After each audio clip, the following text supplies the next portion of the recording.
There, I've hit it. You hit now the live. magic button of destiny. I'm not gonna say anything there because I could, but I won't. Oh, okay, I understand what you mean. Maybe, I don't know. Possibly apt in the Fortis-themed episode. Right. How you doing tonight, Stuart? It's been days, hours, weeks, months. It's been almost a year or a full year since we've lived. Oh my Since God. I've seen you, I saw you this morning, but it's been a year since we went live, Stuart. It's been a hot minute for sure. Yes. Oh, /.-121 is here. Boom. Am I the only one? Apparently, yes, you are. You get the jar of pickles that eventually, when people come and join us for, we can help open. Ooh, it's the NX. That's it's Columbia. I was thinking that's the wrong version of NX. Paint scheme's different. Yes, Columbia. That's not. I was like, is it the refit? I was like, no, it's not the refit. No, not the refit. Okay, I'm going to share. So you vamp. Use those vamp skills. I'll talk to our one Blood viewer. Yes. And draw a crowd and go. I don't know. Sure. We have one viewer. It's kind of like it's really intimate today. Echo chamber. So what does that one viewer think of Orville episodes 1 and 2? Oh. Come on, 2009 can't be official until those moves are out. Yeah, well, I guess you're not going to have an official year at all. Just adjusted my camera. There we go.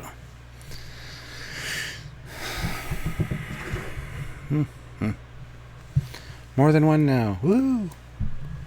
Hey guys, welcome. Yeah, so today we're going to have to cover episodes 1 and 2 of Orville. Because they, released 2 within a week, which is kind of a pain in the ass, but that's okay. They wanted to sneak that first one in before the end of the year, and then, that's not a regular day for releasing these, so we're going to release another one. And the big revelation being discovering Orville on the same day, which is... How the hell? I mean, you'll have to do live streams. Well, it's kind of useful for you that you can do live stream after and do both. It's like reviewing first reaction of both Orville and Discovery in one video, and then we do. It's like, so either way, we're going to lose out on first time. Like, how? Why is that? I mean, they're not going to compete. They're competing with each other. Yeah, but they're not, because one's on a paid service, one's on Fox, one's on TM at different times. Yeah, they're not competing, but why would you pick the same day? Like, it was great to have them different days last time. Now we've got to cram everything in. And it's a Thursday, so now, for goodness sake, it was like Monday last time, or Sunday for Monday. But if we want weekends, we can't have weekends. And then weekend then makes it less valuable, and then suddenly, if you do work, God's sake. So Friday's going to be killer. Yeah. And we like our weekends, because that's the time we can spend with family.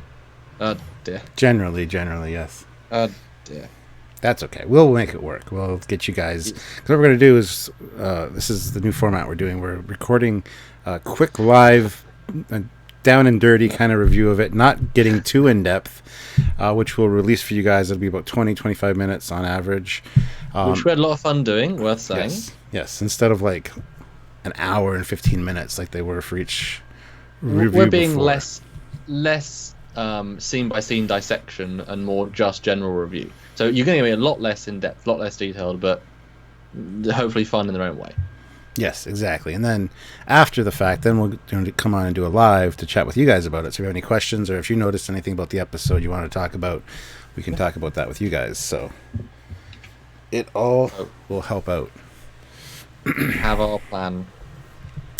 We do indeed. So we got 15 people watching. Woohoo! That's not a lot. I'm disappointed, but that's okay. They're good viewers. And we are testing the waters here, guys, because also we did lives on Discovery content. You guys always turn up, but normally it's controversial or, let's look at the stuff now. We're hoping the Orville will also generate interest from you guys, because if you don't join in, don't post-watch super chat, then fortunately these things aren't very doable. So obviously everyone that's here, that's amazing, but do share the word if you want these lives to continue, because only by your viewership, you vote with your, not your wallets, but with your viewership. So yeah, because we enjoyed both those shows and we want to talk about them because, well, we also want to hear what you think because we did our review earlier. But this is like and what do you think? Mm-hmm. Sort of thing. Dave Minnick asks, "Are you guys doing okay?" Yes, I'm just getting better from being kind of sick for the last few days. So yeah, we took a gentle pause while you were recovering. Yeah, because I kind of held off all through Christmas and New Year's and stuff to make sure that I was fine. And then once New Year's was over and Sylvie's birthday was done, my body kind of said, all right, that's it. It's time to just die for a day or two. But you survived. You lived. You know. Yeah. Sort of. Yeah. No notification bell. Happy New Year and live long and prosper, says Dovid. That Joseph Petrick, who puts in €2. Thank you very much. Thank you. No notification, really? That's probably one of the reasons we're not getting. YouTube's been doing that lately. So we can. I mean, to be fair, it's not on our videos yet. To say we're. I don't know. Maybe YouTube's going to screw us again this year. Of course. I don't. Every year it's something new with YouTube. Rhode Island, 3 hours from the same room watching on 3 different devices. Wow. Which device shows us more handsomely? That's cool. Colpo Rosso lost interest in this second episode. Yeah, we'll get to the second episode. Let's just start talking about the first one. Okay. So the first one is about him peeing, and yes. It's the Great Pee Migration, I guess, and it is called Geloja. Yes. Now, also, we've had this analysis debate, but now we've had time to process what we've each said. How do you now feel?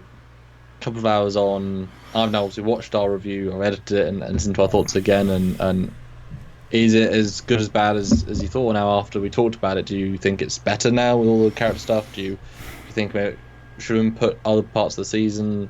Was it a slight misstep? Because a lot of the comments are saying, worst of the series, worst of the franchise so far. Some were saying really nice, gentle way of leaving us right back in, super gentle and nice way. I sort of think on more retrospect. I kind of agree. It was a gentle way to reintroduce us to the characters and kind of establish where everybody is. But it wasn't what I was expecting from a season. Not finale, a season opener. /.-121 puts in 79.79 euro or pounds. Thank you. Thanks. I kind of like the easy way that they did it in a way, but at the same time, we've talked about this before with our other review, is that there's like 6 different storylines kind of filtered in there. Sure, there was a lot of great character development and some interesting plot details, but it seems like, as you kind of mentioned, it was a collection of B plots that they couldn't fit anywhere else, so they just kind of scooped them all up and threw them into one episode. And as I say, it felt like an episode of like Days of Our Lives or a soap opera. It was very relationship oriented, and so I didn't mind it, to be honest. I would say it's not one of the best episodes of Orville for sure. Is it one of the worst? I'd have to go back and watch season 1 again. I don't remember all of them, but it's mid-range for sure for me. It's just very unmemorable. There's nothing that you will take away from it specifically. Second episode they've got interesting sci-fi and something else. You pull something out of it, but for this one it's just lots of small character beats. Even the peeing thing, like you said, it was anticlimactic at the best. Yeah. And you don't really want this cool sci-fi thing to be anticlimactic when they've had quite a good way of doing these fun. Ooh, that's weird. Like when Bortus eats things, that's a good payoff, and the green goo guy having sex with the doctor. That was a good payoff. They took it to the extreme of And just the NX picture's still on the stream. I don't know if you want to start putting Orville pictures. Oh yeah. Sorry. Yeah, that's right. No, I agree, and that whole P thing was actually very disappointing. Like we kind of talked about, they did do the dual stream with the Klingons in Discovery, and this was the perfect opportunity, and I expected something like this, for there to be like this fan tale of P or something, like 7 different streams all like highlighted neon green or something. Or it shoots one and it creates like a earthquake.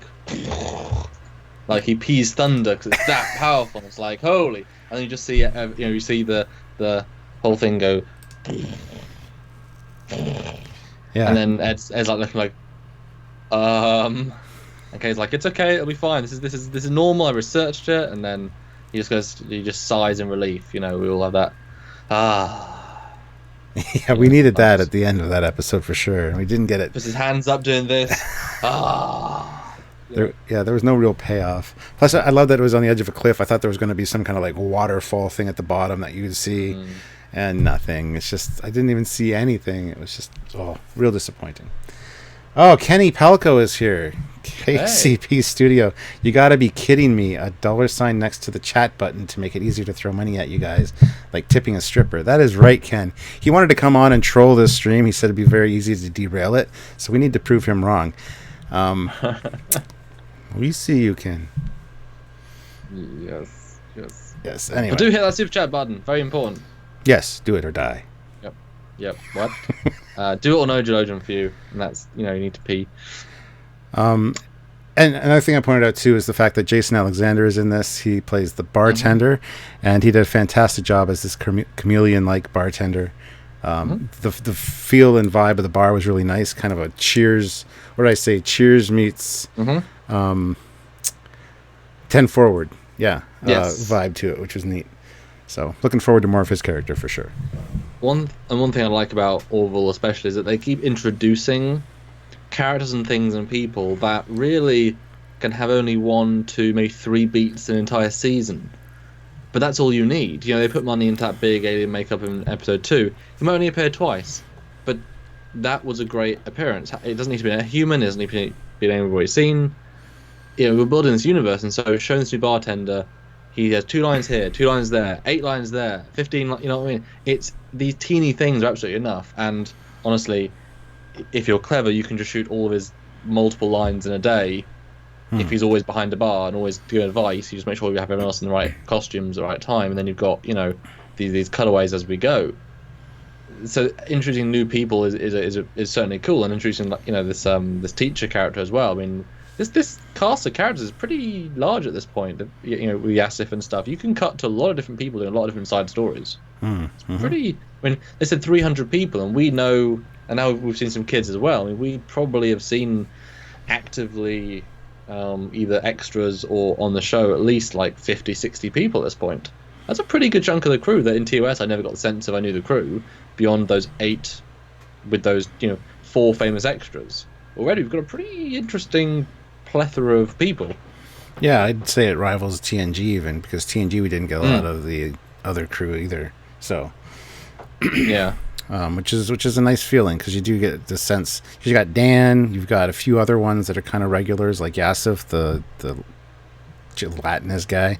Some really cool aliens and things. So yeah, it's a really rounded out cast. Yeah. So then we got Alara, who is talking to Ed about relationship issues at the bar, and she's having issues herself. But it is worth pointing out, too, that this wasn't supposed to be the first episode. They did some reshuffling last minute and rearranged it, so this was the first one. So, yeah, it's meant to be the third, we believe. But it wasn't season 2. It wasn't season 1 final episode. This was sort of closer to more mid season 2. I guessed that because the CGI wasn't necessarily either done or was being altered. For example, if they do a quick reshoot for episode 1 that need a new VFX shot, well, if that's going to take another 3 days, it might be quick in terms of production time, but oops, we can't get that done in time. And so if you notice, this show has almost exclusively either stock footage or a space station which they'd upgraded in a very similar shot to the previous episode. So it's a very, very, very, very cheap episode, except obviously actor costs, and most of those people are day to 2 day. I mean, that the new cast member, the new actress lady, the crew member, sorry, that's just half a day shoot to get her bit. Bartender, same thing. So it's a lot of people, but spread out to be relatively cheap. Well, I want to shout out. I'm looking through the pictures here, and the wardrobe. They've done a really great job in this episode, having a lot of wardrobe, a lot of different people. I mean, they really expand on what is nightclub attire? What is going out to dinner attire? What, you know what I mean? That's really, and it's all believable. You know, it's not just generic TNG. It's got a certain, not necessarily flair to it, but consistency of aesthetic. Yeah. Which fits in with this more comfortable, more primary color feel, or secondary primary color. You know, it's a good, consistent show when it comes to that sort of stuff. Yeah, and I've heard rumors that the uniforms are going to be changing a bit, kind of mid-season. But again, that's just rumors. Did you ever watch Egotastic Fun Time? No, but I've heard of it. He does some really fantastic Orville reviews. And the new lady that came on board, I can't remember her name, but she played a Krill in season 1. Yep. And apparently there's a speculation that she's actually an undercover Krill that's infiltrated the ship, because she was very interested in the navigation station and all this stuff. I hope they don't do that, because that's very much a Discovery Tyler Vaughn kind of situation, and that would really kind of look bad on Orville's part, in my opinion. Well, that's the joke, and I think it's okay. First of all, it's a weird thing to bring her back, but it could just be because I liked her as an actress. So straight away, it's not necessarily, you know, who's it? Okay, in Red Dwarf, sorry, they brought back Holly as Hilly because they liked her performance, and you know, they thought that was a good way of doing it. So it's not necessarily just because she could be undercover. Although if you look at how that character was left off in season 1, I mean, that's the most actually got a real motivation to come back and infiltrate and do things. Especially if, you know, at the end of the show she's actively said hi to Ed. Of all the people, you know, obviously she's trying to be a love interest. But yes, if that's the Krill, that's brilliant. But I said in a comment, who posted that, I said, well, what if this is Discovery trolling us? Because obviously they've all watched Discovery as well. Yeah. You think we're going to be that dumb to play a new character appears, and it's played by the same person that played a Krill. It's going to be an agent. It's not. Like, they might play to that, like, whoa, you look the same as someone who's a Krill. Like, they actually have she's twice in an episode or something. But I think I think it's trolling, saying, nah, not that obvious. Because it's really, if you, and, you know, people are very careful, very quick to point things out. And yeah, I saw that post even before the show came out. So I think it's a clever little troll. Yes. I'm fine with being, if she's both, I'm fine with that. Although I don't know for Krill, I don't know if she could hold herself emotional enough to be able to be that earthy, human-y, you know? Because she felt very genuine in her performance. Mm-hmm. So I was kind of like, it's not really the, you know, but it has been most of a year since that instance. So she might have gone to, like, Earth infiltration training camp. Well, we don't know much about the Krill, to be honest. No, we don't. Interesting to learn more about them, for sure. Don't be afraid to drop money in the slot. It'll keep the inner streams running. Thank you, Ian. Yes, very helpful. Video is perfect. Some people are having issues with video. I got a good output going out. Other people are saying the video is not the best. Other people are saying it's fine. So I don't know what's going on. Alex Utopia. Hey guys, didn't know you guys do live shows. Yes, multiple a week. Have done. Yeah. And something we do to help. Kenny, nice text, Stewie. I agree. I am an asshole, but thank you, Stewie, for giving into my derailing attempt. Score 1 point for me. No, you're not derailing us. You're just keeping us entertained, because we need to talk about this show. So I have no problems chatting with you on the side. Yeah, well, we swap duties. You can apply to trolls, and I can keep on target, and then we can swap over. Brilliant. But has there ever been a nicer troll than Ken? You know, ever? Do you think? No, I have no problems with Kenny trolling us. He's going to be on the show again soon. I think he wants to come on. So yeah, and I'm getting full 720/60. Just so everyone knows. Yeah, it's everything's good on my end too. And with the people streaming, and I'm watching it from England, so don't know what to say, guys. Okay, let's talk about the zipper jacket, if you want to bring that up. Because of all the things, I just thought that was one of those jokes that Orville needs to have. This is identity it's found is the more humor, is the more absurd yet played real humor. And the idea that, yeah, this is the future, 2500s, I believe. Yeah, fashion is zips, and it's actually a good-looking jacket if you took out the zips. I still think this gag's one of the best ones because it's such like a real thing. It's like when and if you look at my stills, the next scene is when the dude with the big head, the Cleveland actor, he's like, "Is it because of my head?" It's like, Yeah, it is. It's like that. Even they know he's not a good-looking. That's the thing. What do you think about the jacket then and those sorts of jokes in this episode? it's so 80s. The whole, is it too many zippers? Always go one zipper more than you're comfortable with. I mean, it's just great advice. And that's a very 80s style jacket, I gotta say. So, I mean, maybe 80s is retro then. Who knows? Ian throws in £2 and says, Super chats are easy. There you go. Showing you guys how to super chat. Why, thank you, kind sirs. Darn, how is everyone getting better vid than you, Kenny? It's because we've targeted your computer and you're getting the shittiest quality possible. So it's all that talent that's interfering with your stream. Or it's Deadpool. He's coming in and pissing on your stream. It's crossing diluting it. Yeah. And it's funny. I was going on to the pictures of the nightclub, and that wall, that texture of that wall, I want to nick for a shuttle I'm doing because that is what I want to be the inside of an engine unit. I wanted some sort of pattern that's like perfect. I'm gonna nick that. Oh yes, the training program. The dating training program. I don't know. Yeah, there's so many different plots here. Like, if you haven't checked out our review earlier, I would definitely do that because we do cover all of them individually. But love to hear what you guys think about this episode. So put your comments and questions in the chat. We'll address those for sure. But what did you think of the whole club training program and going up to level 8?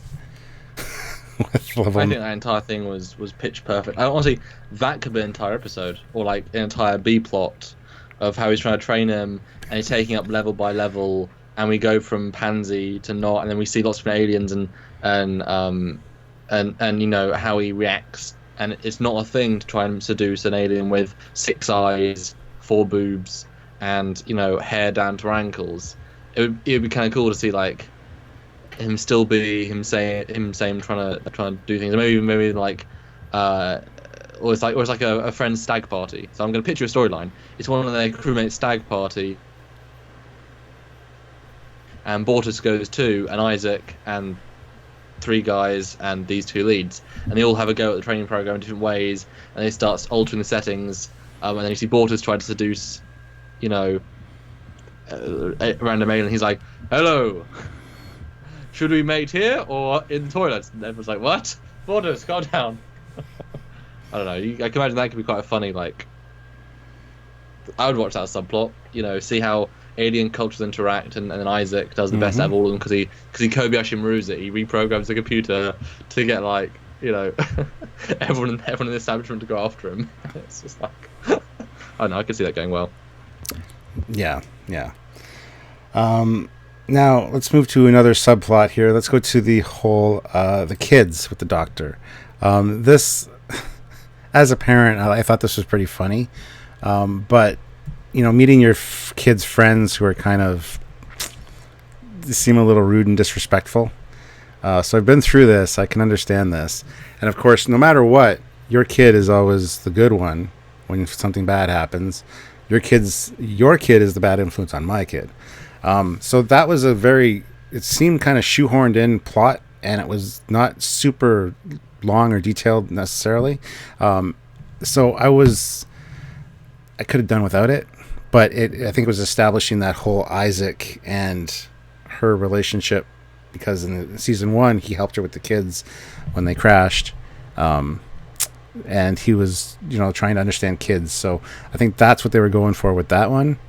I don't know if this new kid is going to be a regular on the show. He's like the Nog to Jake Sisko. I don't know. I mean, thing is, there's levels of caring. I've got a lot of characters. I don't feel like I'm going to care about the doctor's son's bad boyfriend. Boyfriend? No, bad boyfriend. I'll care about the sons. Give me stories with them, but I don't feel like I need another tertiary level of character. because that's just, you know what I mean. Not even the parents I didn't get anything from, so I don't think they're gonna be a recurring character or anything. I mean, are we even going to see a deliberate growth of the sons? Because they're only going to stay these actors are only going to stay looking this young so long. You've got to use them, otherwise they're going to keep growing up, and these stories will be, have to evolve with them. Do they have an actual point to them? I know I get the sense they're in the Isaac Doctor foe relationship learning paradigm, which is certainly interesting. I can't imagine they're going to go as literal as she falls for him and he programmably falls for her. Like, I can't imagine it'll go that plainly. Yes, they're in love, and it's like, well, no, not. I mean, what's your take on that? Because that was, I mean, they seem to be getting scenes together. And if you look at Isaac, he's actually being sort of underused. But had you use the smartest person on the ship, the most capable person on the ship, the least emotional person on the ship, like, how do you use that sort of character? Well, they're going to do the same thing they did with Spock and with Data. In my opinion, they're kind of doing that Data route right now, where he's asking all these questions, especially in episode 2 about sexuality and why it's embarrassing and things like that. Are you reading the? Yeah, Daniel puts in £5. Orville's off to a weird start. Commander, do you know how I can watch short treks in the UK? Yes. And moving along, Ken Pelco Studios. I'm going to continue working on this CAD, designing some cool shit for Anthony Mackie for Altered Carbon, which you guys should check out. It's on Netflix. While listening to this shit in the background. Well, I'm going to call out, Ken, that I really enjoyed Altered Carbon. I watched that with my girlfriend a couple of weeks ago, and we watched the entire show in a weekend. It was very, very good. One of my top of this year. I had to look to try and buy a Blu-ray of it, but they don't make a Blu-ray. No, I found a Blu-ray. It was in Russian. It was a Russian Blu-ray, but there's no digital version I could get of it. So I was quite disappointed because I wanted to have special features. I wanted behind the scenes and stuff. Really, like that and Lost in Space this year show how good you can make a TV show. Why is Discovery so poor? It's not rock. You know what I mean? So I really enjoyed Carbon. I really enjoyed your work on it.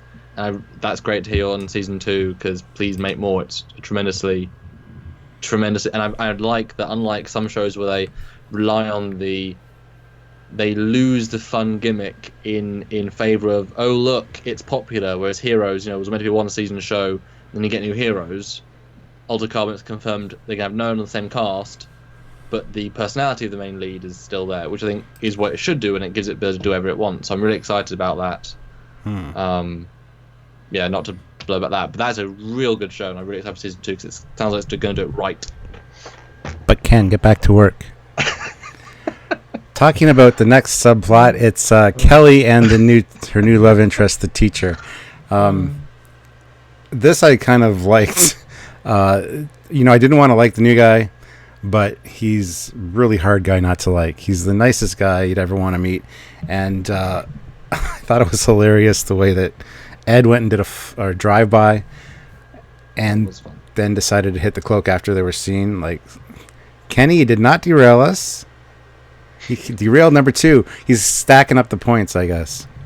When we have a minor celebrity in the chat, we got to acknowledge you. Even if you're not giving us super chats, you cheap bastard. Yeah, now this chat was interesting because most shows, and they were so close to this line, I felt it's all personal interpretation, but he was almost a vanilla nice guy. Almost. But he was very aware of what he was doing, of who he was, how he was, and very he was above the situation. He understood it all, which is unusual for these sorts of characters. He wasn't just a gormless nice guy, and so he's trying to talk to Ed, trying to talk to Kelly, and he's talking like the audience. So he had this meta level of knowledge, which I thought allowed him to feel just knowledgeable, which actually works with the whole teacher mentality, because that's to be a teacher, to be, I guess, maybe the only teacher on board, that's got to be a very specific role, very specific feel, and I think he elevated the role where it could have been just, because he's obviously written to be likable, he just does nothing wrong, he does everything, tries to do everything too right, But I think he actually did a good job with making it multi-leveled. Yeah, I would definitely agree with that. Like I said, I didn't want to like him, but I had no choice but to like him because the fact that he's also the teacher, so he's going to be playing different aspects in different people's lives, like the teacher, for example, or the doctor, I mean, makes it very interesting because you're going to see him from different perspectives from different crew members, and I think that's very, very interesting. Yeah. Flyby with no cloak on, dumbass. That's just hilarious. Yeah. And then the fact that Ed later goes and apologizes for that to him, and Ed kind of endears himself to us, the audience, by being such a nice guy, and being so nice about it up front, apologizing, and then telling him how to get Kelly back or make her happy after a fight. It's building. There's so much character building in this episode that it's. I really appreciate that. The writing was actually really good for the interpersonal stuff. It's just there's so much layered on top of each other. It's like a 7-layer dip, this episode. And the problem is none of the layers reach an apex of, ooh, they were all kept at a very gentle meander. So therefore, like, you're waiting for the punchline to start. You're waiting for the episode to get some speed, and it didn't gain a single bit of speed. It stayed at a constant 15 miles an hour, and then it's over. But it was a good ride, but it wasn't anything special. It needed a strong A plot. It needed. I don't know. I don't think you could turn the Borters peeing into an A plot. It was too short of an A plot. It was at the very beginning and the very end. There was no real in the middle.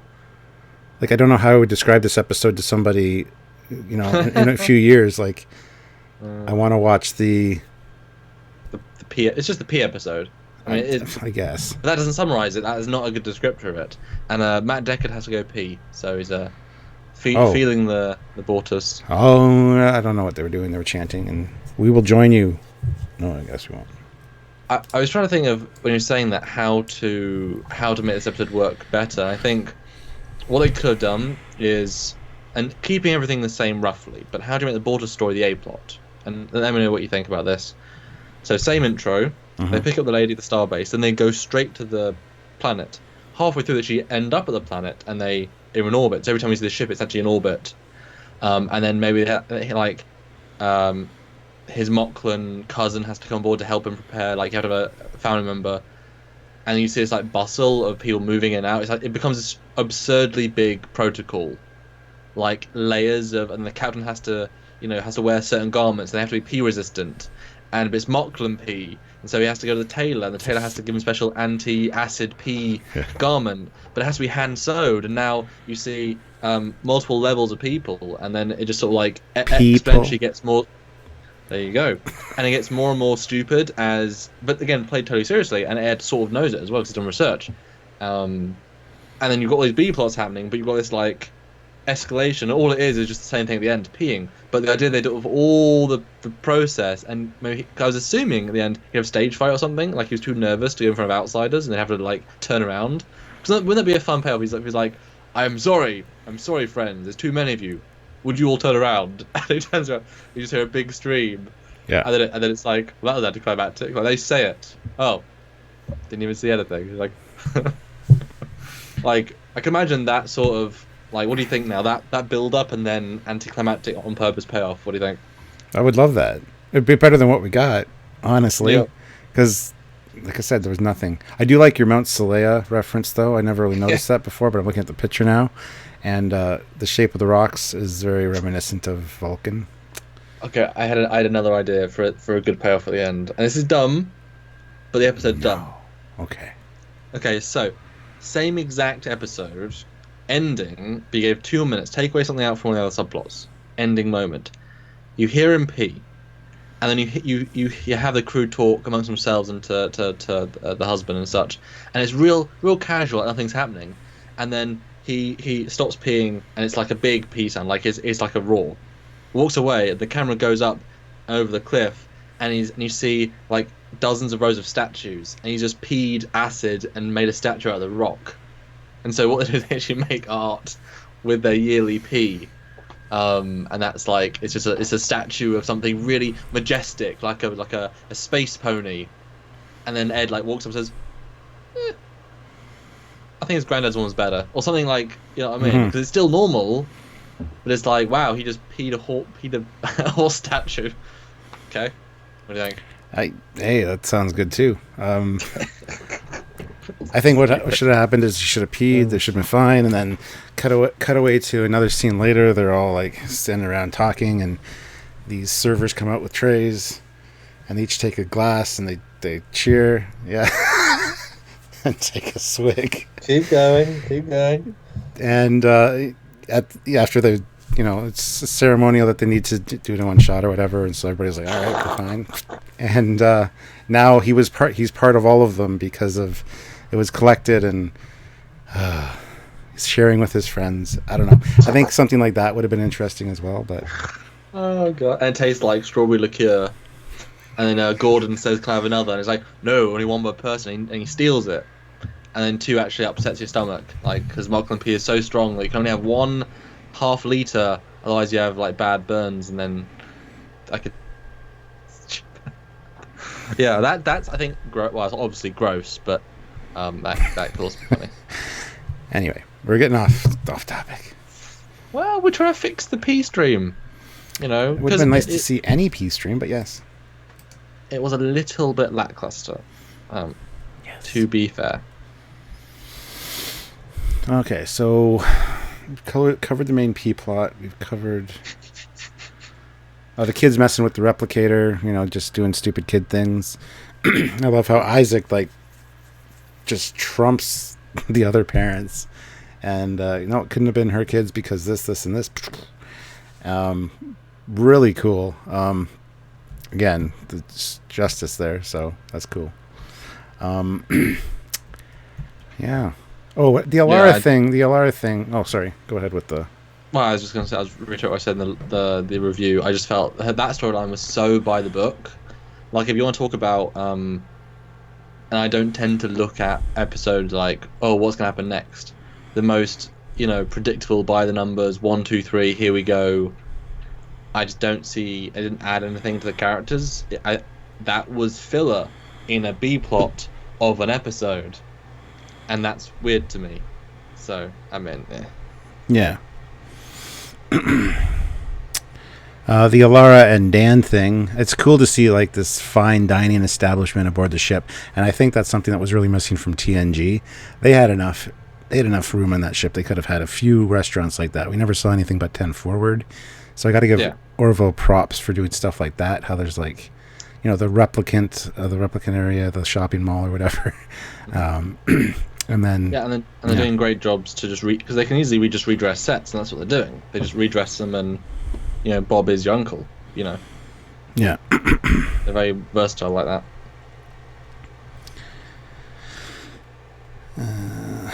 Okay, what else do we got? See, this one wasn't very memorable for me, to be honest.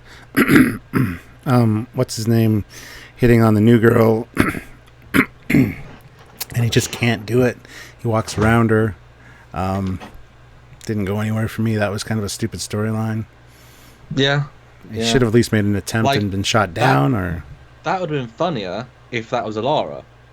If that was Borta setting them up, didn't know who it was. He's got the zipper jacket. Alara's trying really hard, and now they're together, and it's dinner, and it's like, oh, that's weird.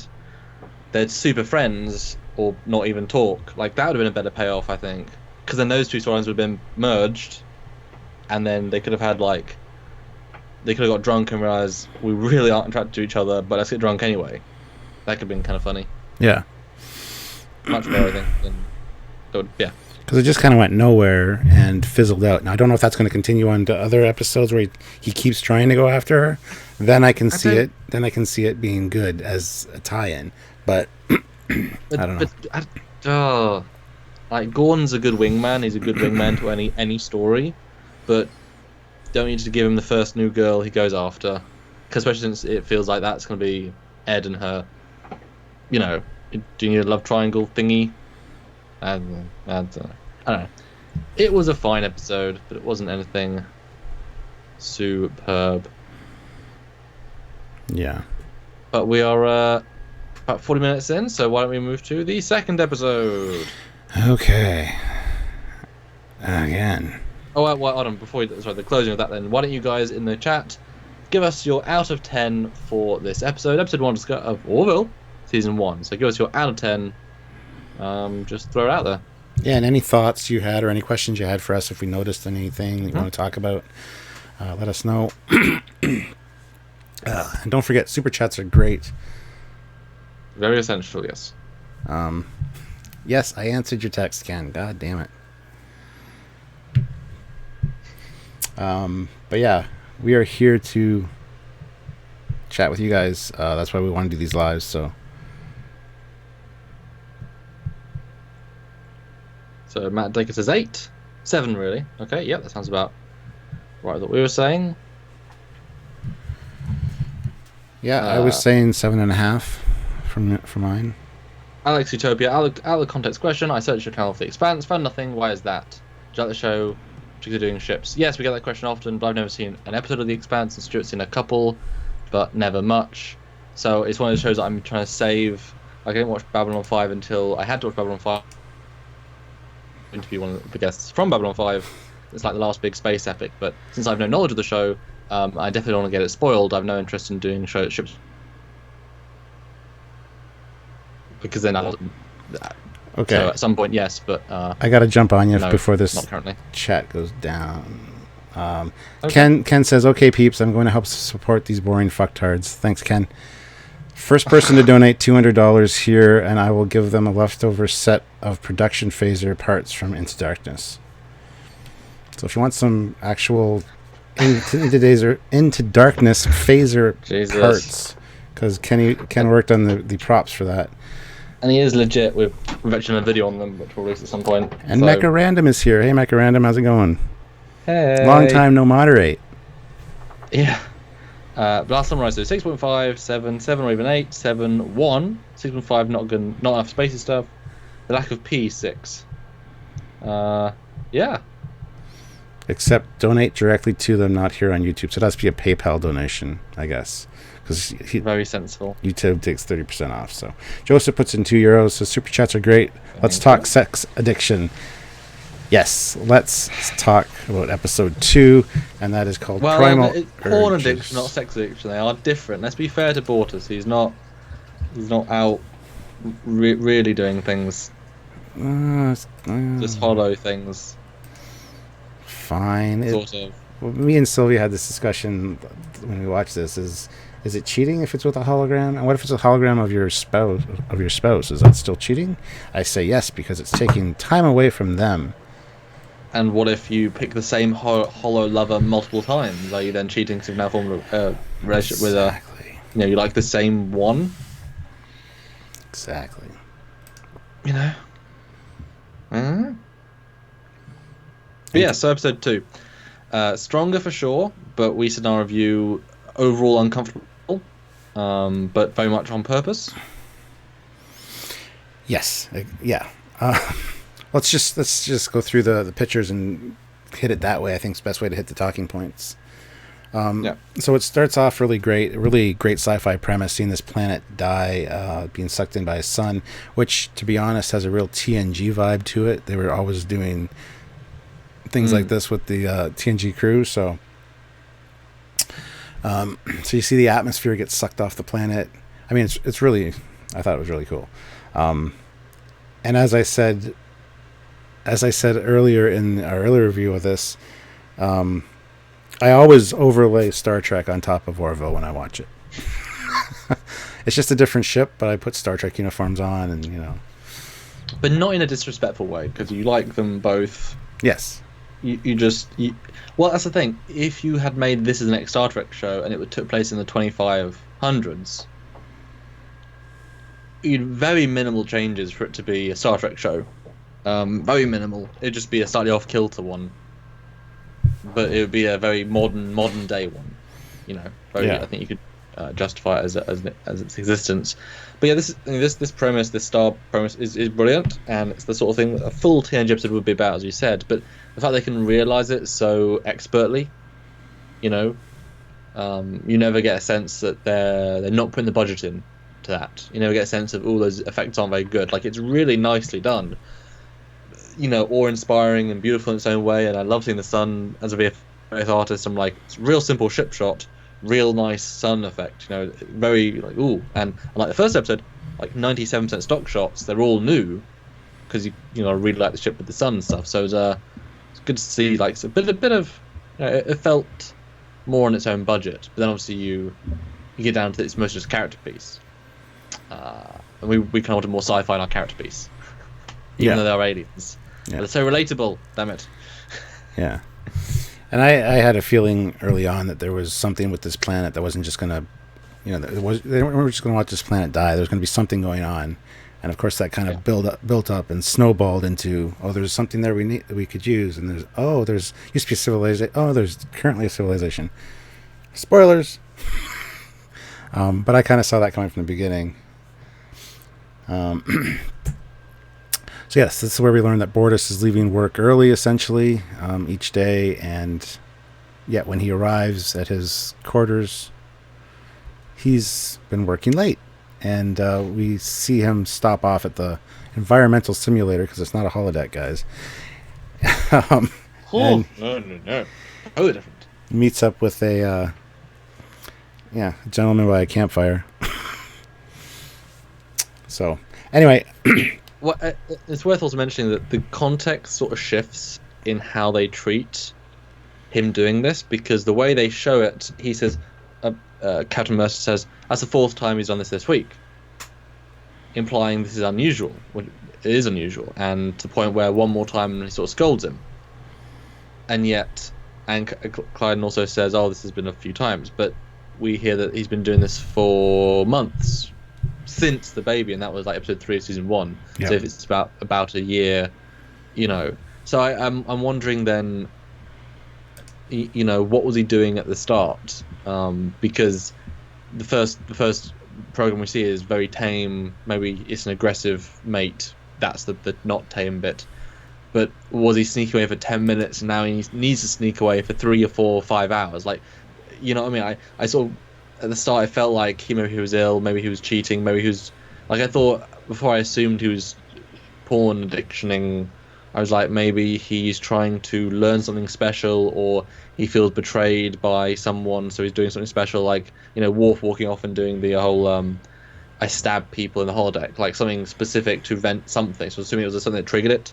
But then to realise he's been having these feelings and maybe doing this for... starting to look at it for a year didn't quite match up with the how it was framed. Don't know if you picked up on that. Now I've mentioned it. No, not really. I did not. So how did you take it then? Am I off base with that, do you think? No, I don't think you're off base. Now that you've said it, I mean, that makes sense. I didn't know where it was going at first either, and I don't know what to say, dude. I just don't know what to say. I'm just going to skip that. There we go. Edit. That's what I do in the editing bay. I just like, and we're going to cut that out. So I've been reading the comments, and Kenny's being kind of mean, but that's okay. Parts are complete. Sorry. The parts are a complete set for the hero takedown phaser, which comes apart. If anyone would like to help these 2 idiots continue with their fictitious jobs. That's so not nice. He called me the other day, and I didn't answer, and he left a message. I know you have like a podcast, and you like sleep in till noon, and I have a real job, so call me back. Yeah, that's Ken for you. Thanks, Ken. We love you so much, and we do. We actually do. Ken's cool. Derail number 3. That's 3 fictional points because they don't matter. 2 for you and 1 for me. So I was all you on that one. Now, one thing that was brazed over, but we do get to see their child, Bortus and Clyden's child, and he is pretty darn grown up now. So I'm assuming in the life cycle of these guys, they get to maturity, I guess, in 2 or 3 years. I mean, I was expecting a little more something with that. You know what I mean? Mm-hmm. But it's good to see. I'm glad that's. Obviously,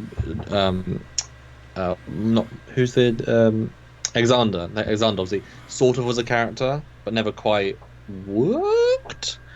So it'd be interesting actually if they've incorporated a proper character. And Alexander Rozhenko grew up kind of fast as well, but I think that was the whole soap opera thing. Every time somebody has a kid in a soap opera, yeah, it's a baby for a little while, then it goes away to school, and it comes back as like a teenager. 18-year-old. Yeah, it's like, how the hell did this happen?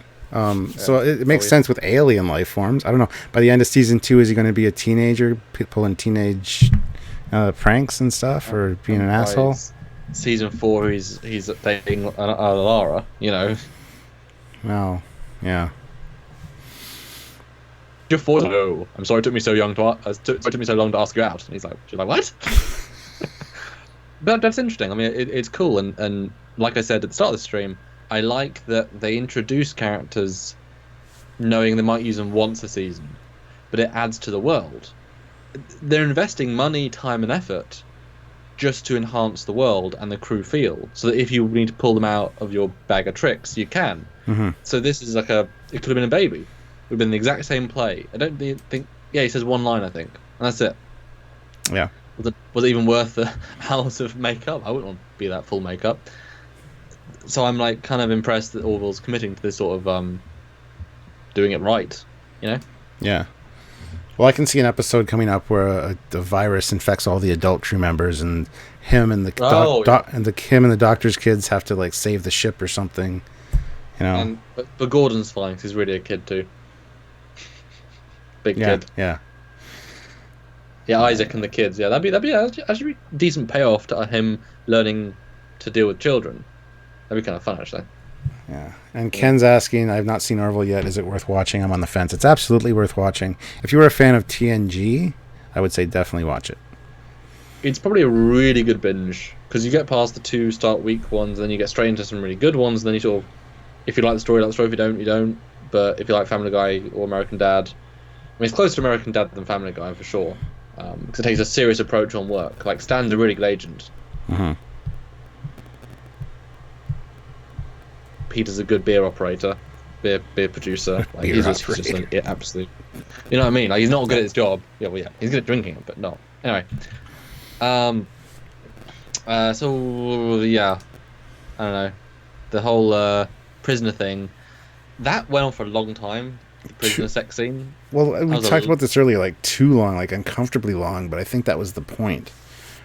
Because they're trying to hit this point home. It's social commentary, just like TNG. Well, Star Trek has always done, absolutely. So that uncomfortably long scene, I think, was to make you feel a little bit on edge. Yeah, and it worked. But it's weird because it's tackling a issue sort of in a mature yet relatable way. Because the fact that we're dealing with it is mature.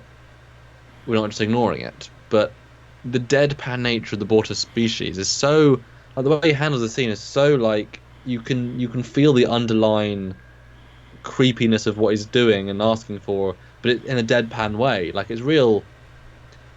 It's actually surprisingly good, and he somehow carries this episode, despite it being a limited range. But it's not. It's like a Vulcan, but in a very different way. It's that deeper range that you can still sort of pull out of the performance. Yeah. Because I was actually editing this, and I kept having stills of Bortus, and he's like the same face. Like, I'm trying to edit, cut to his expression. It's like it's the same damn face. Like, there isn't expression. But then when he does have an expression, which he does in this episode, he has a real lustful, a real happy. Like, it's like, oh, yeah, it's a face. You know, it's a. Yeah. So of course he was late getting back from, even though he promised that he would be, have this sexual event with Clyde. And love how they call it that. Yeah, it's so matter of fact, but it's like, I mean, so he was late for that, and of course he gets stabbed by. Oh yeah, then of course, yeah. It was time for a divorce, and yeah.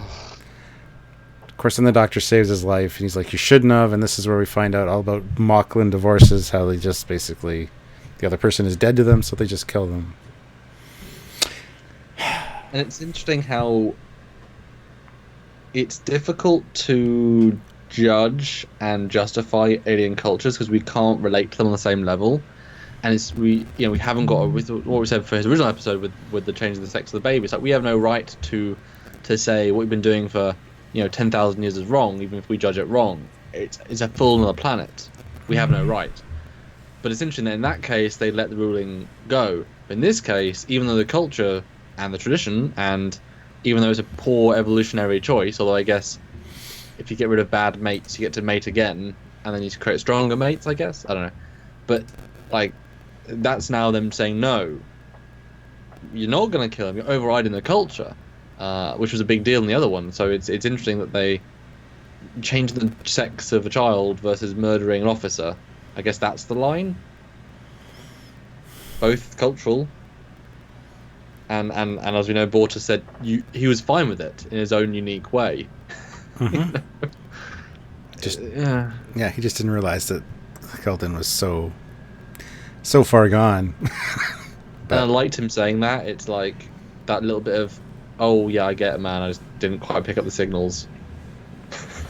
I wish Alloys would have been dead for 5 minutes. Yeah. Yeah.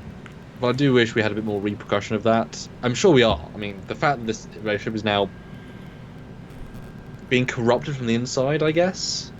Like, you can't... This is another tear. So I'm interested to see how they progress this. And, will Bortus be pissed off that he murdered him? Again, can I forgive you for killing me once? I'm sorry, Bortus, but I had to. I know. I'll do it again if I have to. I did. If you do, I'll kill you. I've only done it once. Yeah. Yeah, it's interesting. Interesting is one word for it, yes. Yeah. So the next scene is in the office. Basically, I love this. Bortus isn't pressing charges, and it's such a great scene, the way that Ed's playing it. Like, you tried to murder one of my officers on my ship, but I can't do anything about it because he's not pressing charges because it's part of your culture. It's beautifully done, and I understand the frustration. I like how Laura's like, I think I'll just stay here in case there's another divorce. It's a great scene, well played. Yeah. And then the counseling with the doctor. It was nice to see the doctor kind of in that counselor role, and really this was a very interesting scene, the way that she had them talk to each other. I didn't think it would play out quite so well. I thought they would be very confused by what she was trying to do, but Bortus, I'm upset with you, Clyde, and this is where we find out that the whole root of the matter is because of episode 3 from season 1 with the sex change. So that was almost like a year ago. So this has been building for quite some time. So good way to tell us what's happened without actually showing us what's happened the whole time. So I thought it was really well done. And the way that we broke down the scene into, think it was a peace summit. These guys are a bit warlike. Like, a real nice scene, but I did feel it was very, again, by the book. It was very, but that's the whole. The Bortus race they're very surface level, very straightforward. He doesn't understand, he'll tell you. Pissed off, he'll tell you. He wants to stab you, he'll just do it. There isn't so why this scene doesn't need any depth or because she does her job well. She 1, 2, 3s it with him, and he reveals the problem. Mm-hmm. But it was very, again, normally in shows you have sort of build up. But again, Orville sometimes has a very gentle go through, and so it's just another moment of, okay, that's the reason. Okay, move next scene. They're not aiming for anything high octane or anything really it's. Do you know what I'm trying to say here? Yes, they hit their point. They hit their points very, very quickly, and the stride is very good to the resolution, generally. Yes, but it's very gentle a lot of the rest of the time. Yes. Sure. Yeah. Continuing. We're going to move back to the A plot with this whole planet. Oh, no, we're not. Hold on. Sorry, the next picture was the ship with the sun. Gotta say, I kept seeing the Enterprise orbiting the sun. That's all I'm going to say. The next scene, of course, with the Doctor, and we talked about this in our first review of this that we filmed earlier. You said there were too many of these play scenes kind of thing. and this one was just awkwardly weird, to the point that even Bortus was like, "Yeah, this is not right." So you need something better than this. So they go down to engineering, and this is really cool, where they meet this alien life form, which I got to give them credit. This costume's pretty fantastic, and it's cool to see like truly alien life forms on the ship. That's one thing I think that Star Trek and overall is missing, because in the latest Discovery short we just got that chick person with the helmet walking through the hallway. It's like, that's not really an alien, guys. The Federation embraces strange new worlds, so let's do that. And they do that in this show, and I love the way he talks too. Sure thing, man, what can I do for you? Just like damn. Hey bro, you want to buy some drugs? Yeah, pretty much. That's what he did in the last bit of the sentence. Yeah. And someone pointed out in the comments, is that a Orville tardigrade? No. Is that their deliberate dig? Of all things they could design a tardigrade look alike. It's like a It's similar enough, I guess. It's surprisingly. I never once considered that though. Neither had I, but you could make that slight connection. Yeah. Yeah.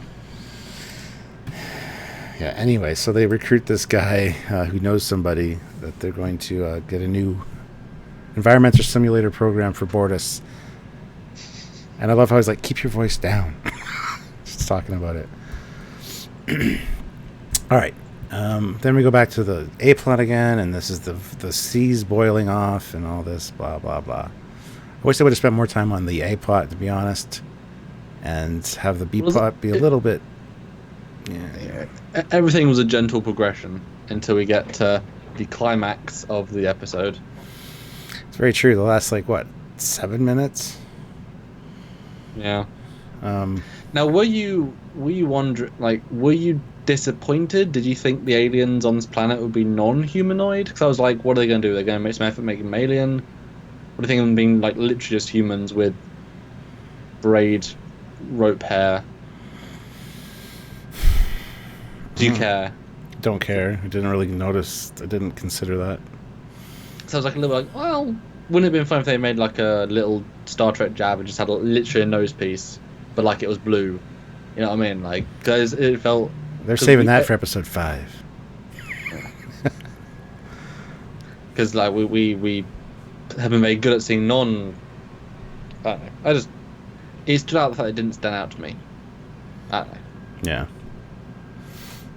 Anyway, he gets the new program from this guy. Usually don't get requests from union officers, so tell your friends. So this brings up the point whether the virus that infects the replicator and the rest of the computer systems was in fact intentional, or if it was a byproduct of just some illegal hacker that was making programs. But the way he said, tell your friends, don't get many requests from union officers, makes me think that maybe this will come back at some point, like they're trying to hack the union files.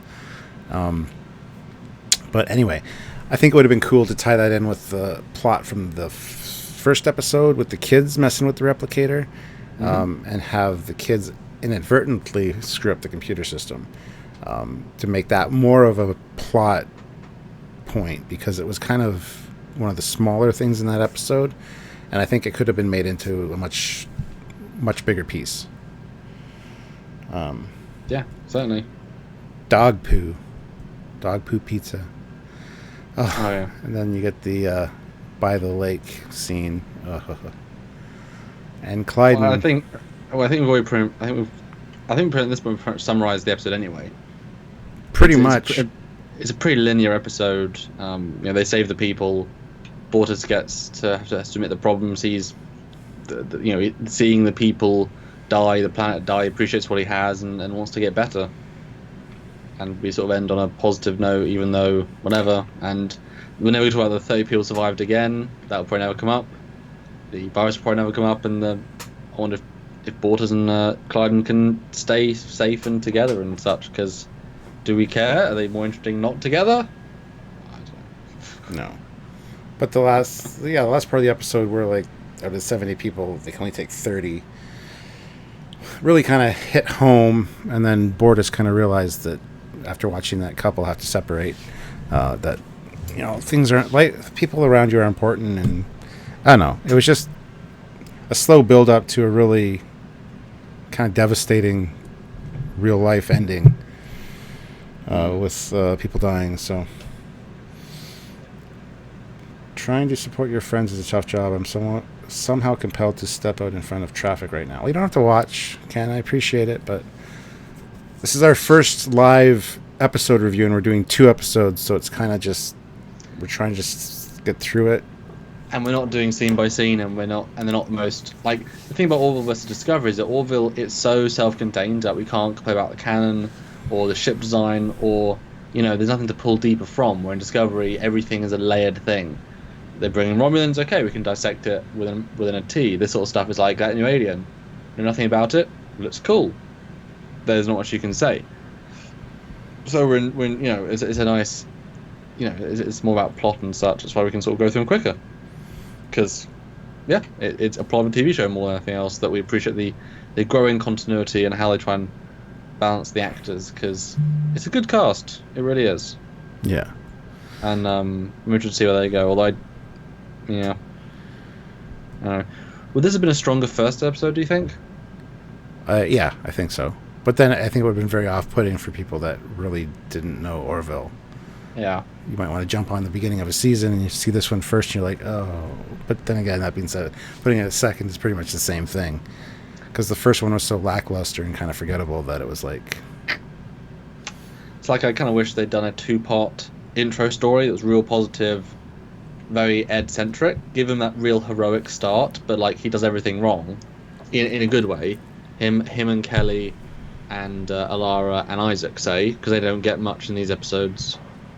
Give them like a 2-parter with the Orville being a hero, and then you go to this sort of dramatic, and then to the other one. I feel like that kind of would have been cool. We haven't seen a 2-parter before, so like start something epic. Like the first scene is Orville like shooting all web weapons and flowing through a wormhole, and like things are happening. Apparently, so we get. According to Roberto Suarez, this episode was supposed to be in season 1, but it was held off and released for season 2.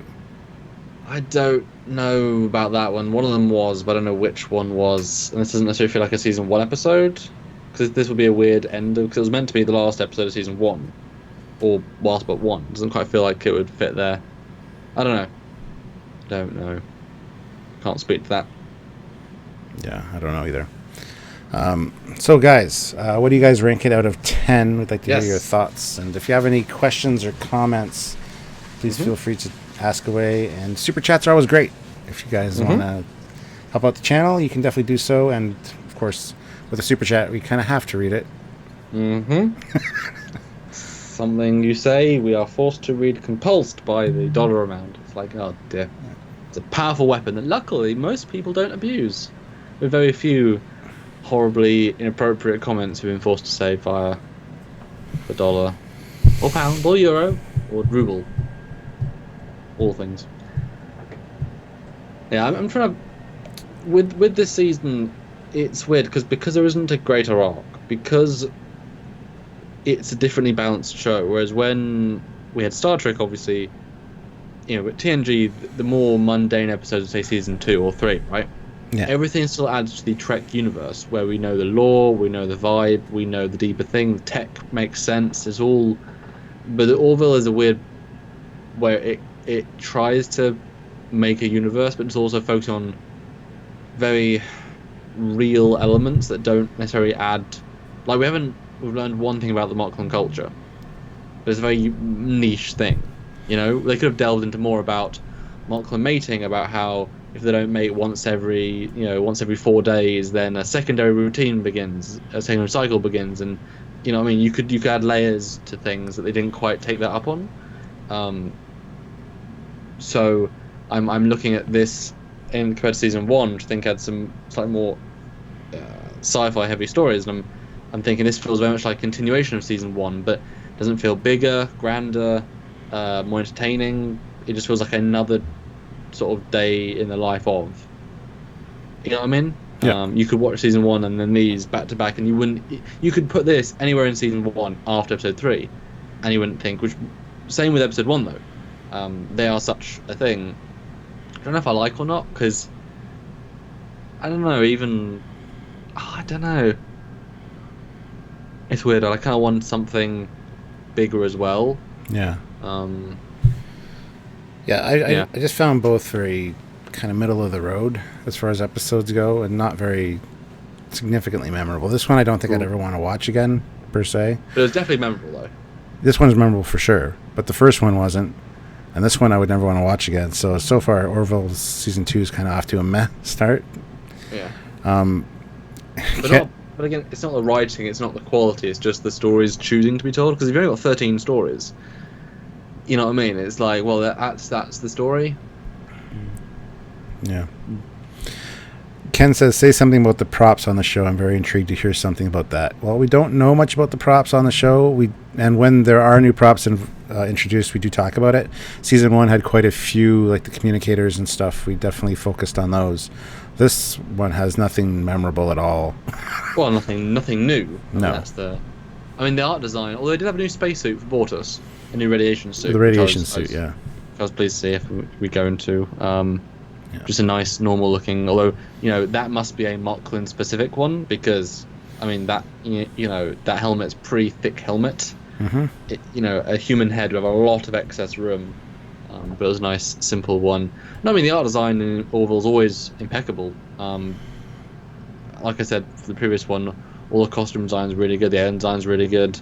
They didn't quite get any new props, although they did again show even more Mocklin nude makeup, which again massive props to the team. Yeah. Their makeup quality was superb, and can you imagine hiring? We don't need 5. I'm assuming black actors, 'cause that's who they hire for Mocklin so far. And you're gonna have 7 hours of makeup. Every single part of your body is gonna be stenciled and painted, and you've got arm pieces and a full head piece and like shoulder pieces and like that's a lot of intricate stuff. It's real commitment Involved. to the bit. Yeah. Ken says, Stewie, I'll put the phaser parts aside. Let me know the first mate that donates to the channel for my offer. Okay, well, we'll do, Ken. Thank you very much. We really appreciate that. Crazy, wonderful man. Ian Warrender puts in £2. Example, super thank chat, and Cap will a surprise bonus.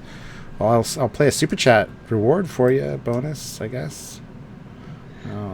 We were hoping more people would tune in to watch the Orville, because obviously I have the ability to do animations with the Orville, a fan model. It'd be nice if we had. Well, we have an Orville super chat. Yeah, it'd be nice if we actually had enough interest to be able to say, oh, yeah, I'll start building up Orville super chat animations. Orville meets thingy, Orville flies through space. It'd be kind of fun to do. But again, it's really up to you guys to watch, tune in, and super chat to show the support, because it all takes time to do. Roberto Suarez puts in $5. Oh, thank you. From Wikipedia, one of the 13 episodes for season 1 would be held back and instead air during the second season, and it will be a sequel to About a Girl. So there you go. It is this one. Okay. Jeff Jacobs puts in $10. Thank you very much, Jeff. You have to admit the show is totally fearless. Yeah, I would say so. Tackled an issue that's, and as I said in our review, it's an issue that I think we've all considered for Star Trek. When this is an option, how is it dealt with? How is it not dealt with? TNG sort of did it, but not in the way we've always wanted or thought about, even if we don't care that much. And so to sit properly, maturely dealt with was real interesting. Yeah, and even had the ludicrous of stabbing him. It's like that, but it worked so well. Yeah. And the closest thing that Star Trek came to that was the Barclay episode with his holodeck addiction, where they couldn't honestly show a lot of the stuff that they showed here. It was much more vanilla, yeah. And as you mentioned earlier, it's just come off as creepy with Barclay. A little bit, yeah. But so yeah, good for them, because it's a weirdly real topic. Yeah, weirdly real topic. I'm going to play the Orville animation just so people can see kind of. Yes. Good.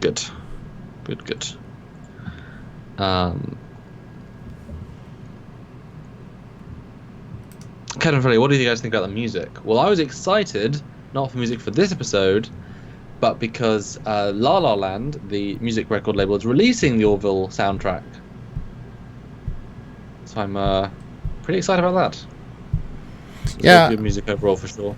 I'm not a huge soundtrack collector, but I do enjoy the soundtrack for Orville so far. I mean, I would love to get one if it ever becomes available that I see it to pick up. I will scoop it up. Yeah, whereas I'm a absolutely ginormous soundtrack collector. He's a soundtrack junkie. Yeah, no, I absolutely am. And it's one of the safer addictions.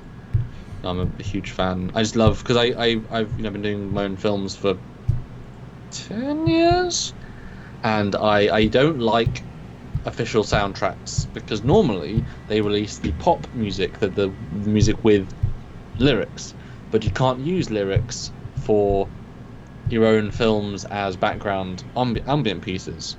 So I always love scores. Those are sometimes harder to find, or sometimes don't release them. So I loved collecting those and listening to the background music of films and TV because it's just I still think that film mindset of what else can I use for films and what else can I think about using and just enjoy and get lost in them. So many times I've listened to like Assassin's Creed and some other game soundtracks which have lots of great ambient like action beats.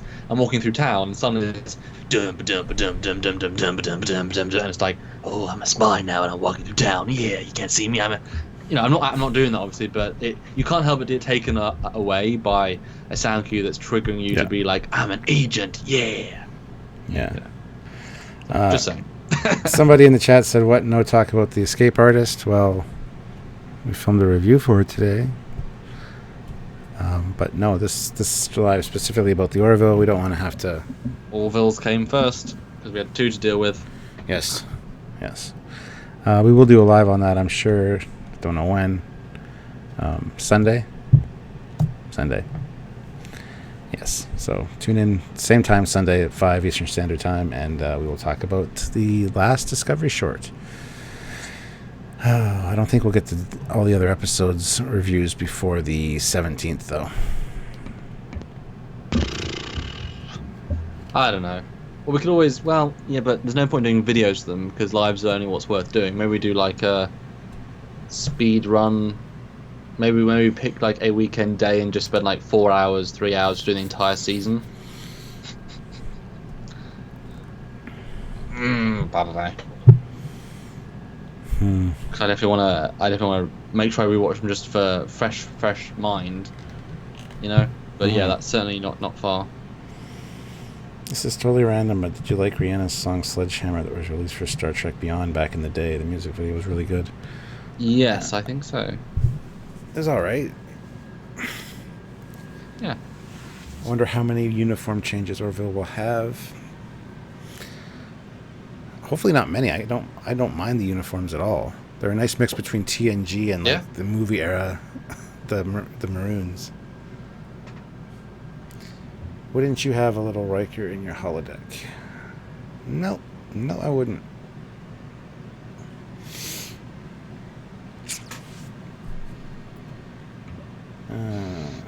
I think that is it. So any last questions? Any last whatevers? Did we do the final score in this episode? Don't recall if we did. I asked. I didn't see any scores though, and I didn't give mine. Oh, guys, good. Well, they know from the previous thing. If they give us your, it's true. Give us your last review, last score of this episode, please do. And we'll close out on look at the Orville. Sorry, guys, we're a little bit low energy tonight, but that's because we've had a busy day and if there's less people watching, less chat, like you bounce off people, and if there's not really interaction, then like it's fun to take a random question and talk about it for 5 minutes. So it's kind of that's why it's a fun team thing. Genuinely, when we get like 300 people, it's like, wow, this is such a chemistry thing. Yeah, go back and watch our episode reviews of both episodes. They're both out. They're both under 30 board. Oh, Ken, he's like, thank God. Oh, yeah. That we're closing out. Thanks, Ken. We love you too. Yeah, we do. Next week sometime we can maybe film with you something if you want. I don't care, whatever. Jackass. Oh wait, he can hear me. We're live, aren't we? Yep. Yeah. So both episodes are out. We've got. Yeah. Go watch them. Under 30 minutes each. We're trying to be nice and neat, and enjoy. Yeah, and I think we did a very good job of summing up the episodes and not going over an hour with our reviews this time. So let us know what you guys think of the new style and if that's something you guys want to see more of. And yes, everyone that super chatted, thank you very much. Oh, we got an 8. Somebody gave it an 8. It was fun and edgy. Yeah. Another 8 up there. 7. Yeah. Another 8. Wow. So 8's the general consensus. What did we give it? Like 7 in our review earlier? Yes, I gave 8. You gave 7-ish, 6, 5-ish, and we averaged out about that. Yeah, that was good. It was good. Yeah. So thank you, Ken, for joining us, and thank you for donating those phaser parts. Should anybody ever donate $200? And Tim Theo says, "Wait, it's in the chat. You just got notified." Well, we always start our chats at the same time. So if we do a chat on a day, it'll be at the same time. So I know you don't necessarily know we're on that day, but we're not going to start at like 11 my time, 12 my time. We're going to start at 10 my time, 5 your time, just for sanity's sake. Unless something's happening and we do have to push it back an hour. But life and all that jazz. We try to make it the same.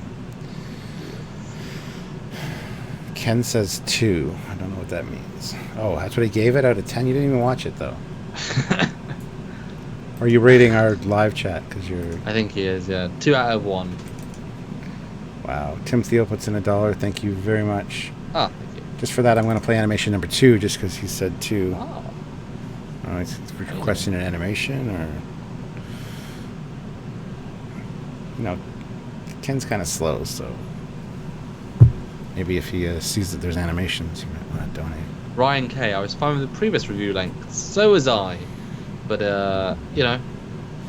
these lives sort of replace that a little bit. We can do it live with people and make the most out of them that way. Plus, there is to watch, and hopefully people will enjoy the other things more.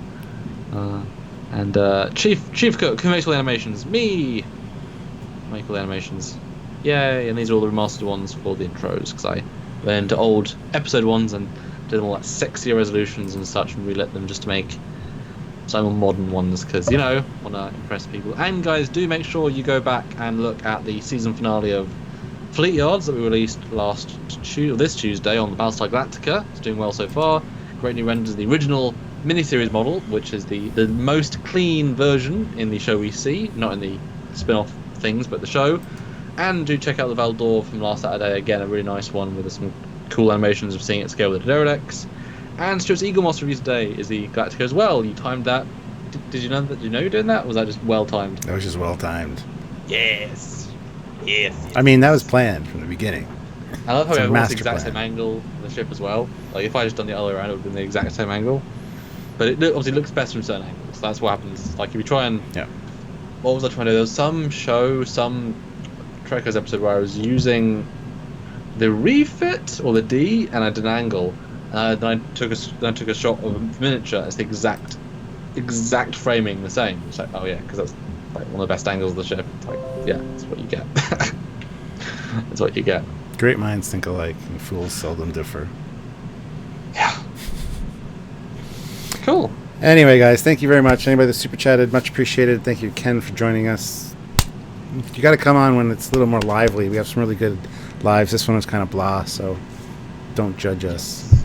But we'll talk about on Sunday. You can tune in for the Discovery short. We've got lots to say on that one. And tomorrow, Saturday, there's going to be a review of one of the ships from that. We say review, it's a commentary because it's you'll see. You'll see. You watch. All right, guys. Until next time, I'm Captain Foley. I'm Commander Hawkins. See you next time. He's still Commander Hawkins. Bye, guys. Bye. Bye.